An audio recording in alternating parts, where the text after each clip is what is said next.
राम राम मैत्रिणींनो, आज आपण बघणार आहे साबुदाण्याची खिचडी. साबुदाण्याच्या खिचडीसाठी लागणारे साहित्य आपण बघू. त्यासाठी इथे 2 वाट्या साबुदाणा रात्री भिजवून ठेवलेला आहे. 2 बटाटे सोलून कापून घेतलेले आहे. मिरच्या घेतलेल्या आहे.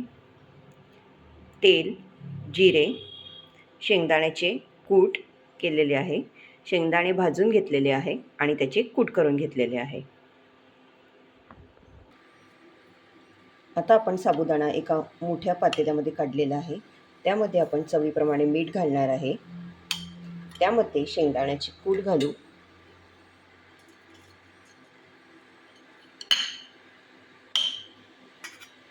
आणि हे व्यवस्थित मिक्स करून घेऊ. आता हा साबुदाणा आपण व्यवस्थित मिक्स केलेला आहे. आता आपण साबुदाण्याच्या खिचडीला फोडणी देऊ. कढईमध्ये तेल घालू. तुम्ही इथे बघू शकता, मी मिक्सरच्या भांड्यामध्ये मिरचीचा ठेचा करून घेतलेला आहे. आपण तिखटही वापरू शकतो, पण मी इथे मिरचीचा ठेचा वापरून साबुदाणा खिचडी बनवणार आहे. इथे आपले तेल कडकडीत गरम झालेले आहे. जिरे आपण त्यामध्ये घातलेले आहे.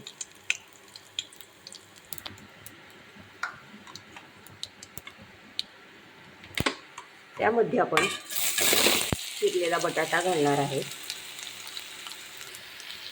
आपण इथे कापले चिरलेले बटाटे परतवण्यासाठी घातलेले आहेत. आता त्यामध्ये आपण मिरचीचा खुराडा घालणार आहोत. आपण त्याच्यावर मिरचीचा जाडसर भरडा केलेला आहे. आता यावर थोडे मीठ घालू, म्हणजे बटाट्यांनाही आपल्या टेस्ट लागेल. आता हे परतवून घेऊ. त्यावर आपण झाकण ठेवून 5 मिनिटे बटाटा शिजेपर्यंत वाफवून घेऊ. तर मैत्रिणींनो, आपला बटाटा छान असा परतून झालेला आहे आणि व्यवस्थित वाफलेला आहे. तर आपण आता यामध्ये साबुदाणा घालू.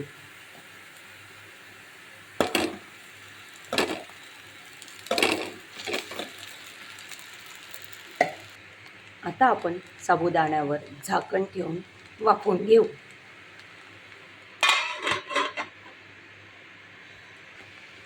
अधूनमधून साबुदाणा परतवत राहा, मिक्स करत राहा.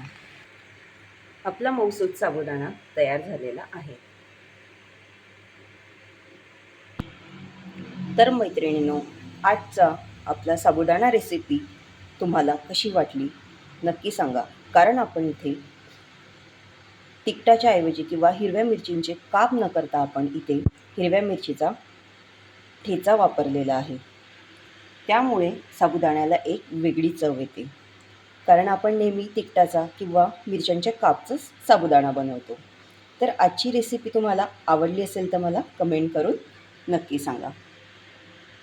धन्यवाद मैत्रिणींनो.